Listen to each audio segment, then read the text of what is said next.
everyone. Hi, I'm Marinelle. And I'm John. And you're watching Film Snobbery Live.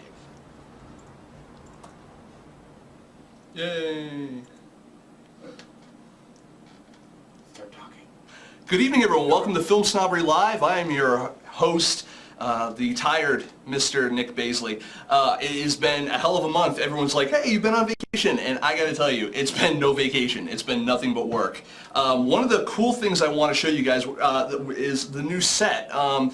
It's work in progress still, and actually you guys are going to be a big part of this work in progress. If you look behind me, for what you can see, you'll notice that we have a couple of things up on the wall behind me. You know, there's some posters over here, there's a t-shirt here, which is actually from the commune, donated to us by Miss Elizabeth Fees. A poster here for the Crimson Mask, another kind of thing up there. But what we want to do, and this is where you guys come in, is we want to make our set walls awesome. And by doing that, what we need from you guys is send us in your posters, postcards, any other kind of like swag from your movies. And what we want to do, movies or in our guest case tonight, maybe possibly even companies, and what we'll do is we'll put it on our set behind us, or like on my desk in front of me, or whatever, and we will eventually be opening up the set a little bit more, and we will be doing a lot more to showcase kind of the new stuff that we have going on. That being said, I apologize in advance if our lighting is really crap tonight. We actually have a new lighting package coming in later this week. Unfortunately, we just didn't get it. We didn't get it in time this week. It happens. That being said, holy crap, do we have a huge show for you tonight. I am really, really excited for what we've been setting up and what's upcoming in the future. I kind of feel like Film Snobbery has a bit of a second wind, which is really good. I'm very, very excited for what's coming up. Starting with tonight, we have an excellent guest for you tonight. She is the matriarch of the Patron of the Arts organization. It is a 503c organization, charity that works with filmmakers, and she's going to explain a little bit more about what they do there and how it benefits you guys. Her name is Miss Cindy Baer. She's going to be on with us in a moment. We also have, coming up later on in the show, we have Miss Brittany J. Colangelo? Ryan, is that how you pronounce the last name? Okay. Thank you for that. She's going to be talking on indie horror, and then later on in the show still, we have the vocabularist from MovieCynics.com who's going to come on, and we're going to get a little drunk on film. He's going to be talking about a film by the name of Melvin and a drinking game to accompany that. So hopefully you guys will enjoy that. Along with a little bit more information, we have a project of the day that we're going to be highlighting from Indiegogo that we'll be talking about shortly. That being said, I think we really need to get right into it. Our first guest for the evening is a young lady. Her name is Cindy Baer. She happens to be a native, a local, and I'm really excited to have her on the show. She's out in LA now, but she's a masshole at heart. I want to welcome everyone, the head of Patron of the Arts, or POTA as I like to call it, Miss Cindy Baer. Cindy, thank you for coming on the show tonight. Hey, Nick, thanks for having me. It's so exciting to be here with you. I wish you could be here in the studio, and like you could, I think we would probably kind of feed off each other's Boston accents. I know. Mine would become thicker and thicker as I talk.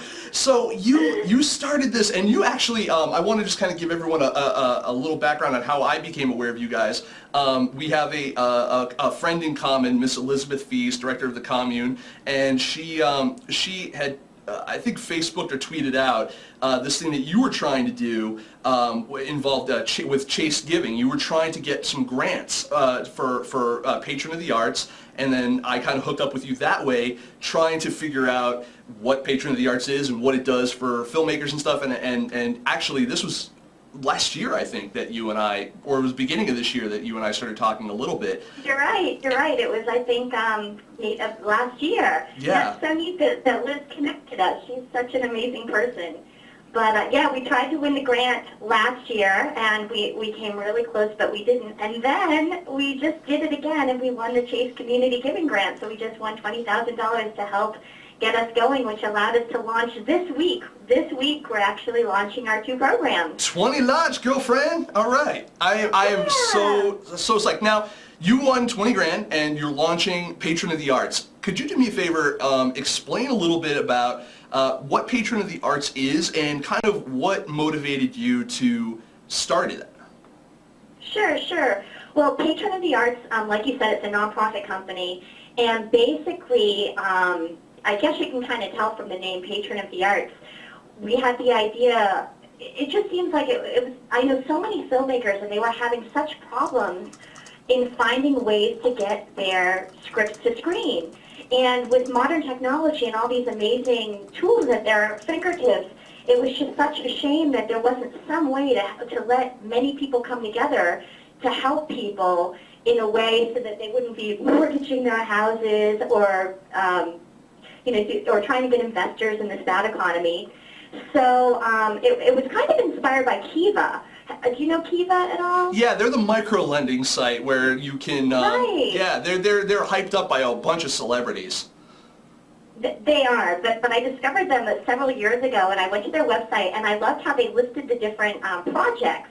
And you could just find something that touched your heart and go, oh my God, I can give them $20, or something that you wouldn't even feel, and you could make a huge difference.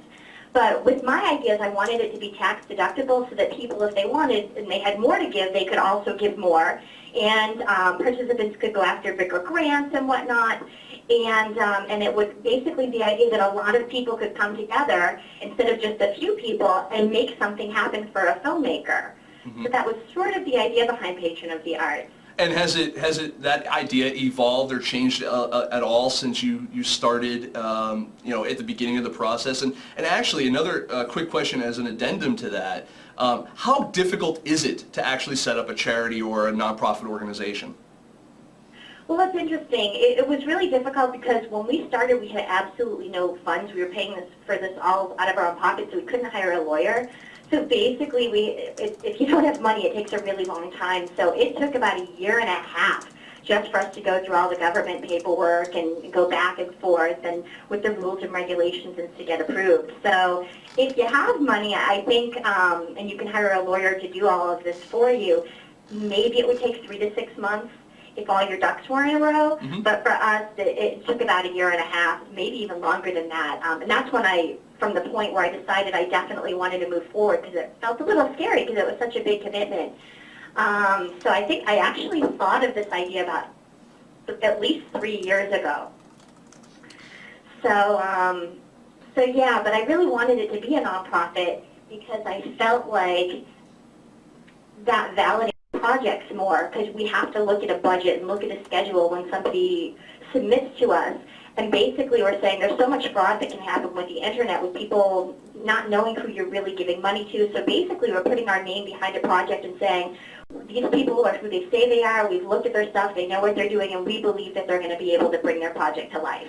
So that people can say, okay, well I feel comfortable knowing that this company behind them that's not for profit, that says they're legitimate, and I should go ahead and help them out. Are you the person who's picking the projects, or is there any sort of a voting process for what project is qualified for any assistance? Well, that's the greatest part. One of the things that was really important to me, I found that with a lot of the nonprofits, they favored different groups of people. Like you had to be this ethnicity, I can't say that word, ethnicity, or a female, or a minority, which is all good and fine, but I really wanted to help everybody. I really felt like I don't want it to just be limited to a certain group of people. So basically our only criteria is the criteria that's pretty much set by the government, which is one, that you can't be making a living in the position that you're described on in your application. So if you're making a living paying your bills as a director, then you can't submit a project as a director. Okay. But say you've never written something before, you can submit a project as a writer with somebody else directing. Okay. Basically, they don't want us to help people that don't need help. You really have to need help. Now we have I don't think that's a problem. We have a question from the audience. Miles Maker, a gentleman from New York, actually asks, are there any budget thresholds? That's interesting. You know, we're just starting out. We just launched this week. I do think that it's better to have a smaller budget. The fact is what you do is you submit your budget and your schedule and everything to us. And frankly, as long as it looks like you have a good plan and you really can do what you say you're going to do, then it should be fine. However, if it's something that's millions of dollars and you don't show us any supporting data like, oh, we have this person that's interested and, this person can donate X amount, and if it was a tax deduction, then it becomes harder. It's definitely easier if it's smaller chunks. And actually what we're deciding upon right now, too, is better ways to work it, maybe for the bigger projects, to do pieces at a time where somebody submits a project just for development funds or just for film festival fees, where you can divide it up more so it just becomes doable. Basically, you just have to show us that it's really, if people are going to donate money, that it's really going to happen and that you're really going to spend the money on the project. Fair enough. So that's the big thing, yeah. All right, no, that makes absolute sense. Now, you and I both have something in common as far as we're motivated to help filmmakers. One question is, how did you initially get into this business, especially being from the East Coast? You're from the Boston area. Getting there, and you're down in LA. What motivated you to not only get into the business, but also then say, all right, I need to dedicate a good portion of my time to now helping other filmmakers fulfill their dreams? Right. Well, I got into the business as an actress. I think ever since I was 11 years old, that's all I was doing was the whole acting thing. I actually think it pretty much saved my life as a kid because I needed some form of express myself, just a positive outlet. And so I gravitated towards that, and I did all kinds of plays in high school, and I did commercials in Boston and became SAG before I moved out here to Los Angeles. And then once I moved out here to Los Angeles, I realized, looks like I might need to get a day job to pay some of my bills. And I actually ended up creating a children's entertainment company that did really well and became one of the most successful companies here in the Los Angeles area. So much so that I sold it in 2000, and I was thinking, oh, this is great. Now, if I'm thrifty, I can live for about 5 years on the money that I have saved and just focus on my acting. And that was the idea. But then, of course, as fate would have it, something really interesting happened, which was that I was a big sister in the Big Sisters program, and they had paired me up with a little girl who liked to write. And we had been matched years earlier. And right when I sold my business, she was becoming a teenager, and she had written a script. And she was having terrible troubles at home. And knowing how acting had helped me when I was a kid, I said, why don't we do something with the little project that you've been writing? And before I blinked my eyes, it ended up being this feature project called Purgatory House that I had her star in, even though she's never acted before. I took all the money that I had to live on, and I made her movie instead. And I did it with the help of the community. A lot of people gave, $10 and $20 at a time, and some people gave bigger amounts of money. And we did this really grassroots project. And that really was probably where the inspiration for Patron of the Arts first came from. And I just felt like this is just the future, especially, this was before the internet. We did this movie about 8 years ago before anything really took off. I mean, when we did our movie, movies didn't have websites. They were just starting to. And so I just knew that it was the future. And I thought, oh my God, I just know that I can help other people. It's funny. It's ironic. I was going to say, I'm sorry, I was going to say, it's kind of funny because it almost seems like you started doing kind of crowdfunding almost before crowdfunding became popular. That's exactly it. But you do have to be a little careful. I don't really call it crowdfunding, well, especially because we're a nonprofit. But yeah, for instance, we don't advise people if you're in our program to do any sort of something that would be considered like a pre-sale, like giving someone something in exchange for their donation, like a DVD or a poster, because technically you'd be having to pay sales tax on that. And we just want, and it's a lot of work too, all this order fulfillment. So, but yes, it's definitely, there's been a few different paths, and it's definitely, like crowdfunding before crowdfunding. And so you made, this young girl wrote, she was 11 years old, I think, right? Well, when we were matched together in the Big Sisters program, she was 11, but she wrote the script. She started it when she was 13 and finished it when she was 14, and then we shot it when she was 15. And it was before the movie 13, by the way. and just so, how was that experience working with someone who was less experienced than you? I mean, was it really more of a mentoring thing? Did she kind of exceed your expectations? Did she pick up everything very easily, and has that prepared you to deal with other actors, writers, producers, etc. in the future? It's interesting. I mean, it was definitely challenging working with someone who'd never even been on a movie set before. And I think it took her a little while to kind of get used to it, and it's hard putting someone in the spotlight when you're not used to having all this attention.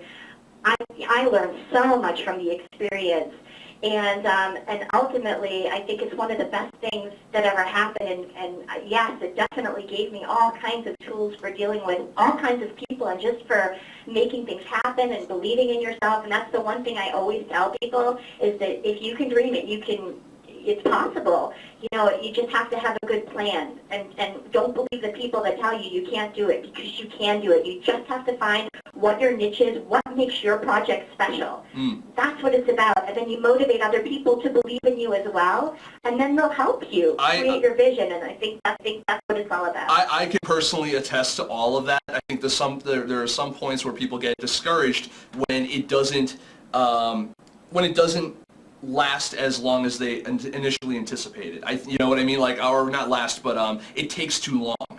You know what I mean? Like, I think that there's some people who are like, I can do this in a year, I can do this in 2 years. Like, I even, when I started FilmSnobbery a year and a half ago, actually a little over a year and a half ago, I was like, okay, for year one, we're going to try to find our niche, find our audience. Year two, we're going to try to start monetizing a little bit. And we've started to a degree, but the fact of the matter is I've now come to the realization, like, I'm not going to be able to make a full living off of FilmSnobbery for at least 5 years. And that's and once you realize that, you have to then come up with the plan of, like, oh crap, I have to pull myself out of the rut of feeling like, oh, this is going to take forever. And then you have to come up with a plan of how you're going to get to year 5.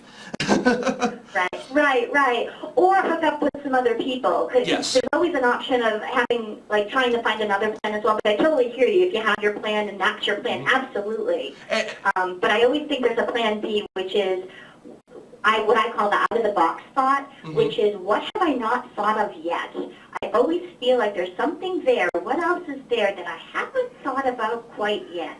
Yes, no, I agree, and I think there's always room for innovation, and I think that is something that is true in almost any industry, especially independent film, because independent film tends to be more creative because they have to be. Right. So as far as, what are you're working on Patron of the Arts, you just launched, and I'm so happy to see that you guys finally got the Chase Giving grant. I mean, I saw that you were tweeting and Facebooking that like a madwoman, and you had such a great response too. You really did. Like, you have your own little community of people now that are really behind you in this project, and that's great to see. And what is the next step for you, as far as, I mean, you have Patron of the Arts, and then you're also working on some movies yourself. You're still kind of you're actively you're wearing many hats. So what's going on right now in the future with you? It's interesting. I'm having trouble kind of balancing it all, because Patron of the Arts is taking a lot of my time, and as you know, I don't get paid anything to do it. And what I really would like to do, now that we actually have some money coming in, is when we put the budget together, figure out a way that I can actually hire somebody, because that was also another goal of creating this, was to create more work for people. Even with the application fees that we have to charge, which are very low, but basically, it's to pay somebody to actually go through the applications. I'm just ecstatic that will create work for other people. Right. And frankly, it will free up my time a little bit more, because I do have some other things that I'm working on that I feel really passionately about and that I'm excited about, like a feature that my husband and I wrote together called Odd Brodsky, that it's interesting too. With Patron of the Arts, I'm not allowed to participate in any of the programs because the government strictly regulates that, and that's called self-dealing. So ironically, I can't use any of the tools for any of my projects. So I'm trying to think of out-of-the-box ideas about what to do for that separately. But it's fun, because I think that's the key to everything, is figuring out how to make the business side of it more creative. I know a lot of creative people just despise having to think about it as a business, but it can be kind of fun. So I have that going on, and then actually Elizabeth Fees directed and wrote another short film that's going to be having the world premiere screening at Holly Shorts next week, August 12th, and I get to act in that, so that's kind of exciting, and that's coming up. And trying to think. It's funny how my mind goes blank right now, and there's so much going on, and my mind's totally Well, blank. I'll tell you what. How about? I've also been I was going to say, how about this? Well, one of the things we'll let people know is if they want to follow what's going on with you and your mind is a little more clear on it, they can follow you on Twitter over at twitter.com/Cindy Baer. That's CINDYBAER. And then they can also find you. You're on Facebook. And not only are you personally on Facebook, but so is Poda, Patron of the Arts. You just got to look it up. Yep. And if they want to go and check out Patron of the Arts, the website, what's the website that they can go to right now? It's patronofthearts.org. Okie dokie. And then you also have a website for your production company as well. And what's the website for that as well? That one's freedreampictures.com. It certainly is. So I want, we don't have a ton of time left, but I definitely wanted to make sure that you had, we got all the nice little plugs and stuff out of the way. I'm really glad that you could share a little bit about Patron of the Arts with everyone in my audience, and hopefully we can get some people interested, and hopefully people that will apply for some of these grants, because one of the largest problems that filmmakers face, aside from, there's obviously all the distribution and marketing stuff, but a lot of it is funding, and a lot of it is monetary based, and I think that, because making a film is a lot like starting a business, and in starting a business there are always startup costs. So, did I lose you? It's true. Oh, there you are. Okay. I lost someone else apparently. Oh, we lost BJC. All right, no problem. She's on the other line. But that being said, I wanted to thank you for stopping by and sharing everything that you have going on. And again, I want to make sure everyone understands that they can follow Cindy and what's going on with Patron of the Arts. Patron of the Arts is on Twitter, twitter.com/Patron of the Arts, I believe. Yeah. Well, thank you so much for having me. I'm just so honored to be on your show. And the same week that we just officially launched, I mean, I can't tell you how honored I am. Thank you so much, Nick. It's nice to voice. Thank you, and thank you very much for taking the time out of what I'm sure is a busy week for you, and I really look forward to kind of seeing more updates for Patron of the Arts, and also I want to make sure everyone checks out Scream Queen. Is it Scream Queen or Queens plural? I forget. It's singular. Singular, Scream Queen. Check out Scream Queen. That should be available shortly, right? Or is it available now? I know you can see it at Holly Shorts. It's going to be the film festival August 12th on my birthday. August 12th on your birthday? It'll be at Holly Shorts on my birthday. Oh, well. The Son of a Lemley on Sunset on August 12th. Happy birthday on that one. And I'm sorry I won't be able to be there to help you blow out your candles. Aww. So, thank you very much. And if you see Liz while you're out there, tell her I said hello. I definitely will. Thank you so much. Thank you very much, and we'll definitely keep in touch. Everyone, Cindy Baer. So, yay! I don't know. We're supposed to clap? Is that what's supposed to happen? All right, we're clapping. All right. You know what we should do? We should go to a Final Cut promo. I think it is time for a promo. Before we get to our next spot, I want to just remind everyone that we've got some great stuff coming up for the rest of the show, and I look forward to finish working out all the bugs. But first, we're going to take just a quick sponsor break from our good friends. It's not Final Cut, though. It's Final Draft. Final Draft, and which we actually just actually renewed our sponsorship agreement today with them. So, hey, could you do me a favor and tell the audience how much I hate Steve Jobs? Please, just real quick. He hates Steve Jobs. Why? Come on, all that issue, with trying to import from a Canon. Oh, right. I remember that. From a Canon. It took us a year. Fair enough.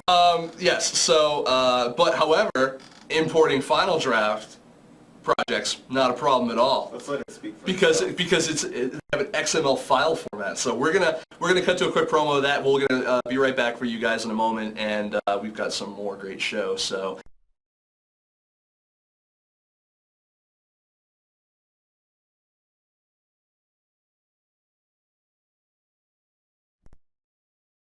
Final Draft version 8 is the industry standard for screenwriting software.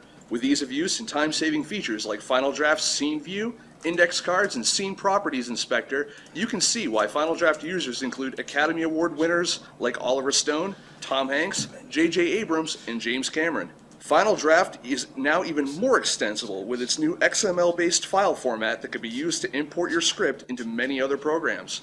Check out Final Draft 8 now for free over at www.finaldraft.com. I don't know. Can you hear me? I don't know.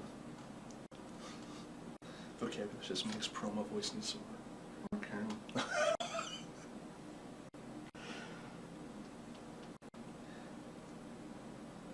We're going live.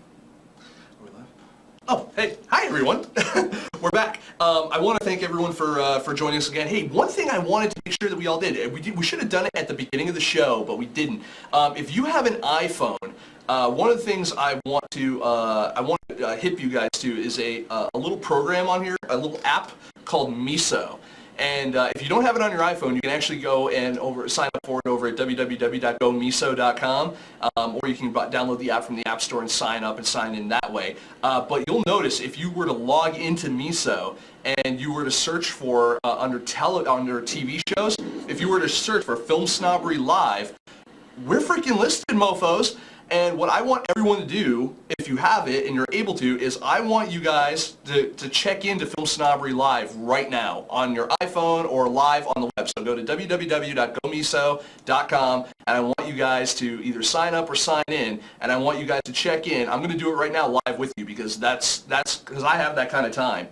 So Film Snobbery, you probably don't even have to put in the whole thing. You probably just put in Film Snobbery and then hit search. Yep, there I am. Film Snobbery Live, hosted by Nick Baisley. And see, it comes up with our little poster and my name and Film Snobbery Live. And Ryan, you got it? No, I have a phone that gets a signal. Oh, you know, mine doesn't. I don't have an iPhone 4, so I'm good. Oh, cool.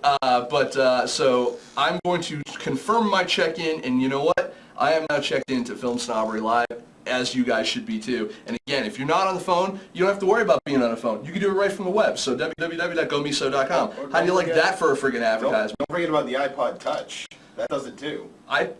It kind of does, doesn't it? But you have to be Wi-Fi, I guess, huh? But so it's the same thing as AT&T's network. You get it some places, most places you don't. You got a point there. So we got a great rest of the show for you. That our next segment is going to be, what is our next segment?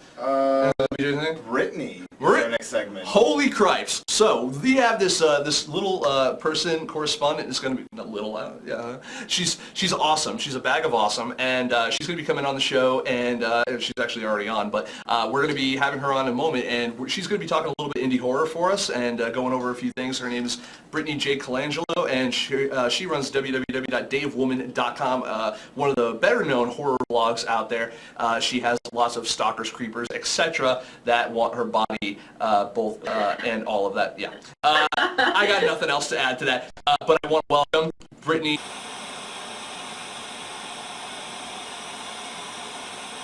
Because all we're live broadcasting right now is the Wirecast logo. You're live. That's great. I don't really give a fuck at this point. All right, I'm gonna edit all this shit out. You know what it's gonna be? It's just gonna be me sitting here fucking crying with a fucking gun in my mouth. Okay, that's what that. I know we're on it. I don't even care at this point. I want to thank everyone for sticking around with us. I apologize for the technical difficulties. I'm sorry for laughing. No, you can laugh all you want. It is fucking funny, just in a sad way. So BJC girl person, we actually have your picture up again. I'm happy about that. Please do me a favor and save me from this. Alrighty. Well, I'm going to continue on first with the whole idea of zombies just being a dead horse that is being perpetually beaten to death. Like I said, I've seen musical zombies, black zombies, white zombies, chicken zombies, slow zombies, fast zombies, and the complete abomination that was Attack of the Vegan Zombies. I really wish that people who make indie horror films could be a little bit more creative. If you can't think of something outside of the zombie genre, at least give it a hearty revamp and see how that works for you. You never know. I mean, it worked for Sparkling Vampires and Shirtless Werewolves. Maybe your revamp of the zombie will work for you. But I was informed that none of you got to hear about the greatness that is Dead Hooker in a Trunk. So I'm going to go back to that. There is a horror film that is sweeping over the genre. It's a force to be reckoned with. I don't think it's stopping anytime soon. Directed by and starring Jen and Sylvia Soska. Dead Hooker in a Trunk is right now horror's it indie movie, and I'll be the first to admit that I kind of missed the boat on it. I didn't see it until recently, but it made a spot on my radar after hearing all of my friends just completely rant and rave about it. It's sort of developed its own cult-like following, and with a name like Dead Hooker in a Trunk, obviously, you should have a cult-like following. The story tells about two twin sisters who are complete opposites in every way. Can you smell the conflict brewing already? However, the story really picks up when the two sisters and their equally as opposite friends find themselves in a situation where they discover, you guessed it, a dead hooker in a trunk. The film blends horror, action, and comedy in the way fans have been yearning for. It absolutely pulls all the punches, goes straight for the balls. It's low budget done right, and the Soska sisters are remarkably talented in that they've created a film with quotable dialogue, a storyline that keeps audiences entertained at all times. They do their own stunts, and the fact that they're both extremely easy on the eyes makes the film all the more enjoyable, especially for all you nerdy fanboys, or in some cases, nerdy fangirls. It's a genre love letter in the film form, but it has the ability to hold its own in the world of horror because, well, it's really, really good film. It's a fantastic calling card film, and at the end credits, you're left wondering what else is there from the two and what's coming next from them. They truly are two of indie horror's underdogs, and they are well deserving of the praise. So if you're given the opportunity, do not pass it up, and make sure you check out Dead Hooker in a Trunk. Back to indie horror films that also don't suck. What would you do if I told you somebody made a film with Tom Savini and Ingrid Pitt as the stars?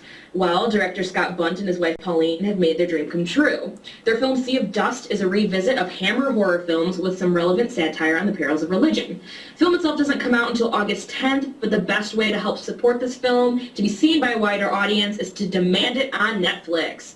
Little known fact, everyone, supporting indie films on Netflix helps them reach a higher audience, create buzz around them, and potentially help to find a distributor. If you're looking for some horror fun this weekend and you don't have access to watch an indie movie, head on over to Coney Island this Thursday and experience Bruce Campbell Burlesque. That's right, the indie film turned cult phenomenon Evil Dead's iconic star Bruce Campbell now has a scarily sexy burlesque show made in his honor. The show premieres August 5th at 9 p.m., and if I find out you were in the area and you missed the show, I will hunt you down with a boomstick myself. And I'll firmly admit that I love point-of-view films, aka shaky camera, aka the method they use in the Blair Witch Project, Paranormal Activity, Cloverfield, all of such, but it's really, really easy to screw up on a point-of-view film, Diary of the Dead. However, there is a point-of-view film right now that has left me trembling, wanting more, and you should really check it out if you get the chance. It's called Evil Things, but I first have to explain how I got it. Now, I get screeners upon screeners sent to my house for review. Sometimes I'm expecting them, and sometimes I'm wondering how the hell these people got my address. So imagine my fear when an envelope arrived in the mailbox with FBI Confidential stamped across the front of it. When I felt the DVD inside, my heart rate went back to normal, and my perspiration levels lowered a bit, but my mother went absolutely insane thinking that I was blacklisted for watching all these gory movies. So, to the marketing team behind Evil Things, kudos to you. So, note to all of you filmmakers out there, if you have a good marketing scheme, you'll probably get paid attention a lot more, because I instantly wanted to watch the film once I saw what they had sent me. Evil Things is one of the more unsettling films I've seen in a while. It's your typical kids on a vacation, something goes awry, but unlike most, the characters are 100% believable, the situations are 100% relatable, and when the time comes for the audiences to be scared, you're really freaking scared. It's a slice of how horrific reality can be, and it has a power-punched ending that leaves you asking, what the hell just happened? The film has plans to be available on DVD for all of you shortly, and luckily for those of you who have seen it, there is a sequel in the works, so maybe we'll finally figure out what that ending was all about. Heck yeah. My final bit of indie horror for this week isn't a movie, but a comic book. The incredibly talented comic book contributor for BloodyDisgusting.com, Theo Shirosky, will be releasing his horror comic Late Sunsets, Early Sunrises to the public on August 20th. Now, I'm only mentioning this because for the first time in I don't know how long, we have been given a horror comic with the storyline strength and the character admiration for a film adaptation to be successful. Hollywood right now is absolutely going crazy about turning comic books into films, and unlike the rest of the crap that's being spoon-fed to us, this is a comic book story actually worth reading. So if you're listening out there, Mr. Movie Director, there is a writer in St. Louis, Missouri who has created a story better than anything I've seen in years, and you'd be wise to consider it for your next film. That's really all I have going on for you in the world of indie horror, and once again, if you want to learn more about indie horror, horror in general, or take a peek into the feminine side of fear, you can always check out my website, Day of the Woman, at www.dayofwoman.com.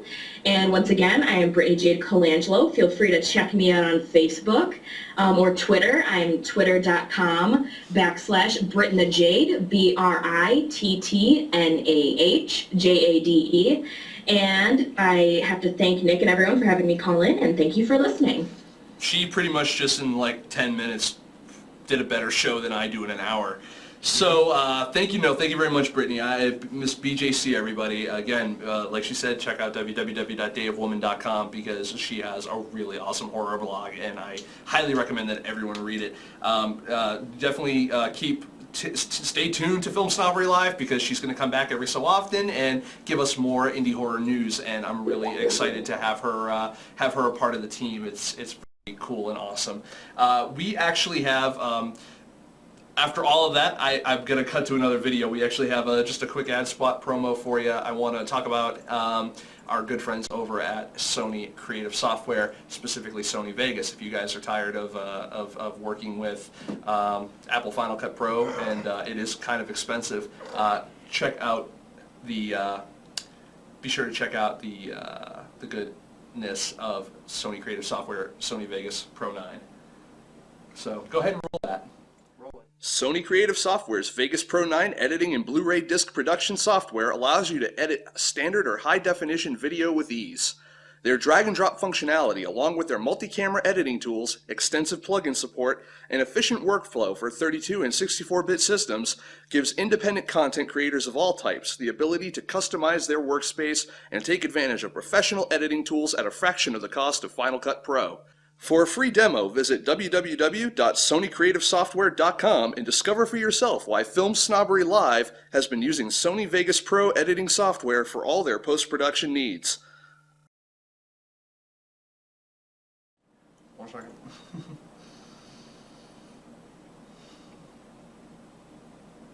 Guess what, everyone? We're back. We've got another segment we wanted to show you guys, something else that we're going to hopefully be doing regularly. I'm really looking forward to hearing what we've got going on. I wish I had more time to prepare, unfortunately, but we'll make up for it later.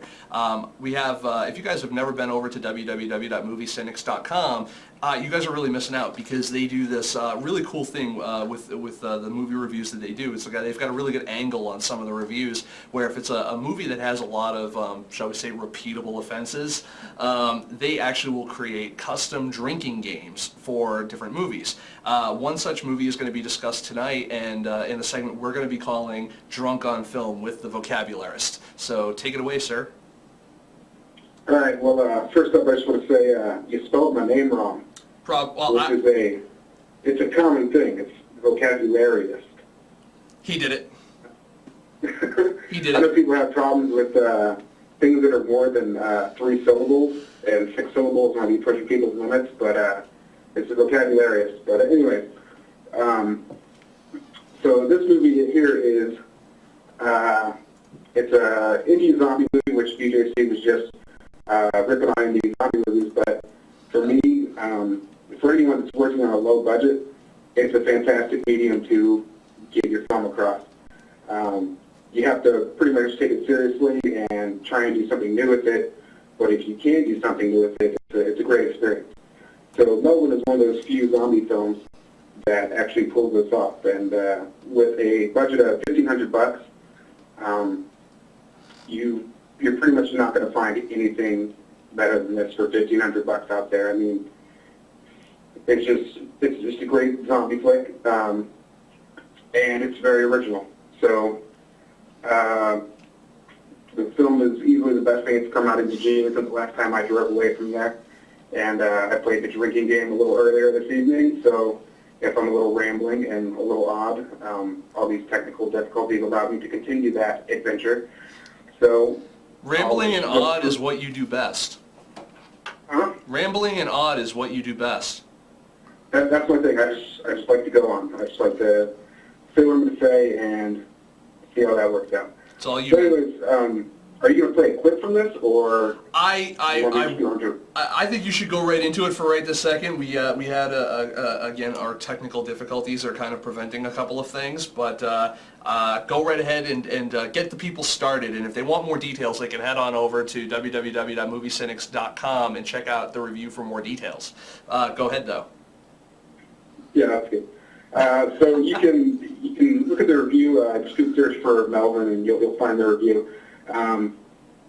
And the drinking game that goes along with it. We make drinking games for pretty much all the movies that I review, which I'm surprised more people don't do it, but apparently it takes a certain way of thinking to pull that off. So I've actually retooled the drinking game a little bit here just to pep it up, so people can actually get a nice, good buzz like I have going on right now. So let's see, the rules. One drink every time someone drops the F-bomb, which happens quite a lot. One drink every time someone says pervert or dinkus, which are funny little pet names that some of our punk rock characters in the film have for a couple of the characters in there. One drink every time someone throws up, which you would normally think you'd see a lot in the movie, but it happens quite a lot in Melbourne. One drink every time someone roughs up Norton or Melbourne, which is always good times. Everyone likes to see a nerd get beat up every now and then. One drink every time someone dies. And one drink every time someone says Norton or Melbourne. As with all Movie Cynics drinking games, we have a couple of challenges that will make them last a little longer and will test your endurance. The first challenge is called That Time of the Month. In that time of the month, you will drink continuously every time you see blood, which most men are familiar with. And I also want to point out the golden rule of drinking games as concerned with movie reviews or when you're watching movies. Drink whenever someone smokes, drinks, or displays breasts. That's the golden rule of drinking games right there. So that is the drinking game, and I hope you check the movie out. I've put the drinking game, I've bumped it up on the page, so it's just right there on the front page of www.moviecynics.com. Nice. So you can just click on that, you'll see it, and print it out, enjoy it, play it. There are also links to buy the movie from Amazon, which will help us out and hopefully get a copy of this film in your paws. So that's that. So, Nick, while I was waiting through all the great technical difficulties, I made up a little game for your show. Awesome. Is it take a shot every time the show goes down? That's part of the challenges there. Would you like to hear some of these rules? I would love to know. I'll put these up on the site later. That's awesome. I want to know the rules for the official Film Snobbery Live drinking game. All right. So there's one drink every time someone plugs a website. So if I said www.moviecynics.com, you're going to have to drink now. There's one drink every time Nick types on the computer, which is always enjoyable to watch. And by the way, I'd like to say I enjoy your skipper outfit. I feel like I'm watching part of Gilligan's Island here. It's excellent. I will hit you with my big floppy hat. And by hat, You need a hat, though. By hat, I mean penis. There's one drink every time someone can't figure out the controls of the video in the chat. So if you'd like to pay attention to the chat, there's always people asking for directions on there. Take a drink whenever that happens. Mm. And there's also one drink every time someone says movie or film, which happens quite a damn lot on this show. I'll have to tell you that. One drink every time someone says indie, which oddly enough hasn't happened much on this show, but I know just from watching your show a few times it happens. Mm. And here's my favorite. I love this one. This is about you, Nick. It goes with your personality there. Kill your beer anytime Nick says something self-deprecating. That's awesome. That's awesome. So if Nick's all of a sudden like, yeah, well, I'm a bald guy, look at me, I don't look that great, I don't want to be on the show, you have to kill your beer. So I just kind of want to get that out of Nick's vocabulary because he definitely takes himself way too seriously. He doesn't give himself enough credit. I think you're great, and thanks for having me on. No, thank you for coming on. I appreciate it. Yeah, no problem. And the final one is during technical difficulties, you need to drink continuously. Oh. And I don't know how many people will be able to pull that off, but hopefully you can make that a non-existent challenge on the show. We're working on it, man. It's tough in where we are. But my director over here is like, I'm just gonna take us down purposely. I will come in one day. I will follow the drinking game. He will. He's gonna come in with just like a 30 rack. He's gonna be like, we're gonna be down for a long time. I'll show Right on. for next week. Actually, Jerry in the chat makes a good point. He says, not sure why Nick hasn't gotten a beer sponsor yet, and that's actually a really damn good question. Sam. I've also been wondering if I haven't gotten a beer sponsor, but when I throw up some of these drinking games later on down the road here, you'll probably see why I don't have a drinking sponsor. Some of these things are liable to take you out. Well, I will tell you one thing. One of the things we're going to do next time, and we just didn't have time to get it all together this time, but one of the things I want to do next time is I want to play a clip, and I want to drink the entire clip while you're doing, I want to drink the entire segment you're doing of the drinking game. That sounds great. I'd love to see that. We'll see if you can handle that. Ryan wants to know if he can drink. I don't know if I can let him drink because we can barely keep the show up, much less. I might do a better job. You got a point there. You are like drunken master. Usually when I show up for the show inebriated, it goes off very well. You got a point there. So, Mr. Vocabularist, do you have a preference of alcohol to drink when you do these things? I usually tailor them to the movie. Like if let's say I'm doing a drinking game for a Japanese movie, I'll find a nice Japanese beer. For Melvin, it's based out of Eugene, Oregon, by Henry Weintraub. He's a great director, nice little indie director. I have a link on the front page of my website to 531 Productions. Do not call it 531 because Hank kind of gets all cranky about it. But you can go to that, and they're based in Eugene. He has another movie called Darkest Corner of Paradise, which is fantastic, different style. And I love when indie directors kind of switch it up and they don't just stick in horror. He does like a dramatic piece, and that's nice. But I usually tailor it to the movie. So with Melvin, I would suggest probably drinking something from Eugene, Oregon, where the film was shot. And Ninkasi is the most popular beer from Eugene. So if you can get your grubby little mitts on some of that, that'll be a nice little drink to have. And to make it up to our friend Mr. Weintraub for not being able to have a clip ready for him in time and not able to play it, what we're going to do is I'm going to make sure that I have a nice review of his movie up on FilmSnobbery, as well as the trailer for Melvin in our trailer section by the end of the week at least. So I just that's my way of just making amends. There's not really much else I can do at this point. But I love that we're talking about it. That you can actually do, because we're struggling here. Yeah, but no, I want to thank you for at least bringing the movie to everyone's attention, because I even from what I saw of it, I did like look at it before I was able to get on the air. It looks good, and I'm really looking forward to checking it out. And yeah, I want to just recommend that everyone go check out Melvin, and if at all possible, buy it either directly from the director or buy it from the Amazon link on MovieCynics.com, because they need money just like we do. So Yep.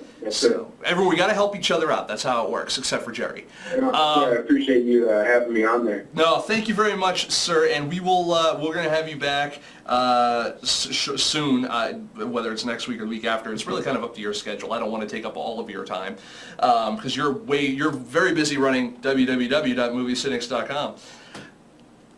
Totally. I'm always working on something. Yep, so thank you very much. I appreciate you going through the drinking game with Melvin on us, and we look forward to your next one.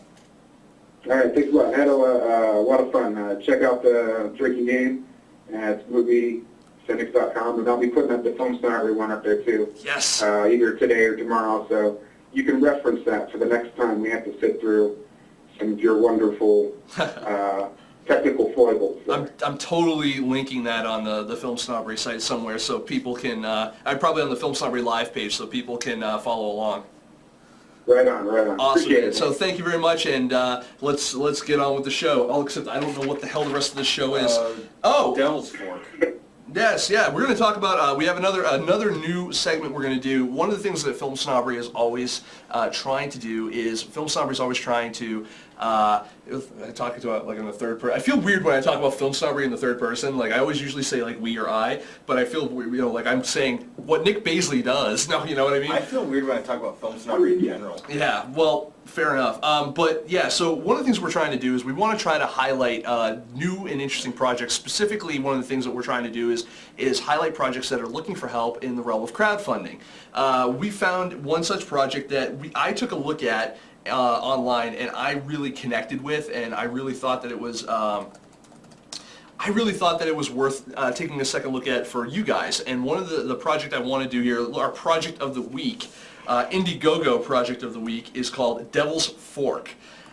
And I checked it out, and while it looks like the output of the director is kind of along the lines of like the low budget, kind of schlock horror, and I mean that in a nice way. One of the things that they have for this is it looks like they have a really stellar cast. So if you go to www.indiegogo.com/devilsfork, you can check out their project. It stars such people as Debbie Rochon, which everyone knows, Tina Kraus, Alan Lohman, Jared Sear. There's a lot of people in here that you'll recognize from other movies. And I really just want to, I want to let everyone know about, this. They've got some great perks, including associate producer and executive producer credits. I mean, an associate producer credit for $100 is not that bad, to be honest with you. And the download of the film, when it's completed, for $50 is actually not all that bad either. They're looking to raise $10,000. They haven't raised anything yet, but it's a brand new project, and I chose it because it was a brand new project. I don't think just because something hasn't raised any money yet that it should be discluded from being able to be promoted. It has 106 days left. It's only been up for about a week, and I just wanted to bring this to everyone's attention because even their promo trailer looks pretty decent, and overall, like I said, great cast. They're only looking to try to raise 10 grand, and they've got maybe a few extra grand they're going to try to use for finishing funds and stuff like that. Really good cast. It looks like they've lined up, and I'm just really excited to see a project like this kind of take root. So again, go to www.indiegogo.com, check out /devilsfork, and of course go to indiegogo.com for all other crowdfunding opportunities, not only to donate but also to post your project on. I'm gonna just throw it over for 1 second. Very self-serving. We actually have, by we I mean director Ryan. No, it's we.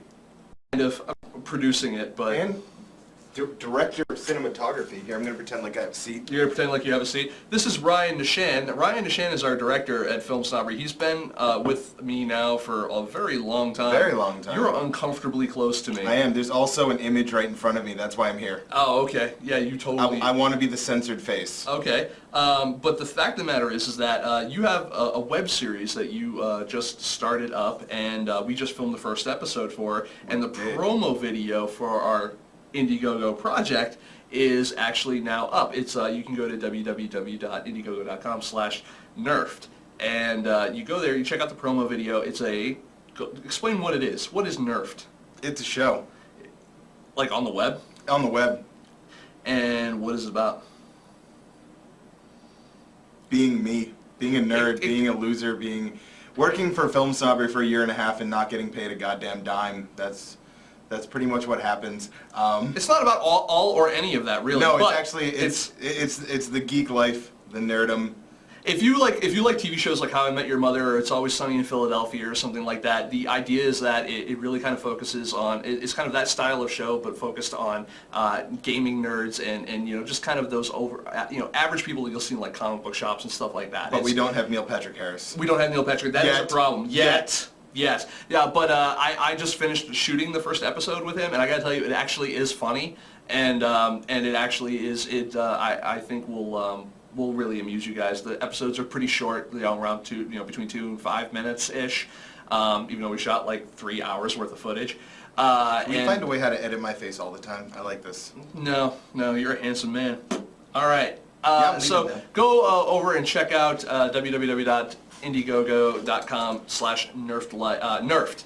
And for more information, go over to www.nerfedlife.com, and you can also follow them on Twitter at twitter.com/nerfedlife. Or at least I hope we can, yes? Yes, we can. Yes, we can. So that is, I don't have the script, so. that's fine. So that's what's going on there. So that does it for our little Indiegogo segment there. We have another video that we're going to play for you guys. It's only a couple of minutes, but I think it's really awesome. It's by a company called Media Halo, and I want to thank our good friend of ours, Darren Levine, who is the facilitator and the guy in the video, for sending this to us. He's going to be doing some videos for us that involve him talking about different aspects of filmmaking from a cinematographer's perspective, including this particular one talking about aperture and light. So we're going to cut over to that now. Check out Darren Levine and Media Halo talking about aperture. We'll be back in one moment. Hi, Darren Levine here with Ariel. We're from MediaHalo.com, bringing you another quick tip. Today it's about aperture. What is it? What does it do? Well, let's find out. So when you're talking about the aperture, you're talking about the control of light coming into the camera. They're referred to in f-stops, 2.8, 5.6, f/16. So when you're talking about a very closed down aperture, it's a very high number, like f/16. As you can see, it's a very small point of light coming through. It's letting less light into the camera. On the other side of it, if you're very open aperture, it's very wide, like a 2.8 or 1.8, it's letting a lot of light through the lens so you can expose your image more. This works much the same as it does with your eye. Your eye has an iris or a pupil. The terminology is basically the same in photography and video. You shine a light into the eye and it closes down exactly the same as the iris in the camera will. This is so she doesn't go blind. On the other side of it, if she's in a dark room, walking around, her eye's going to dilate. It's going to open up, just like the iris in a camera if it's in a low light situation, so she does not go into a wall. Now, there's a few more things to keep in mind, like depth of field, because your iris, your aperture is going to control that as well. For example, we take a shot here of Ariel in front of the mannequin at an f/8. You can see that the background is pretty much in focus. Now take that same exact shot, changing just the f-stop and the shutter to make sure it's properly exposed. And you can see the background is a lot more out of focus. It's allowing us to focus on our subject. So you narrative filmmakers do want to keep this in mind when you're shooting your film. You want it to be more cinematic, more like Hollywood. So open up that aperture, adjust your other settings appropriately, and get that out of focus background blur, known as bokeh actually. It's another term that's more drawn than photography, but you should also be able to know it in video as well. There's one other consideration that's more part of our lens episode, but I just want to mention it again, is that not all lenses have a maximum aperture throughout their zoom range. Prime lens, one max aperture, such as this. That's fine. But when you buy a video camera, usually if it's a fixed lens camera, it won't have the same max aperture throughout the zoom, meaning at full wide it might be a 2.8, but at full zoom it can't do a 2.8 anymore. It has to do maybe a 5.6. So keep that in mind when you're buying a camera or a lens for that camera. So this has been Darren Levine and Ariel with MediaHalo.com Quick Tips.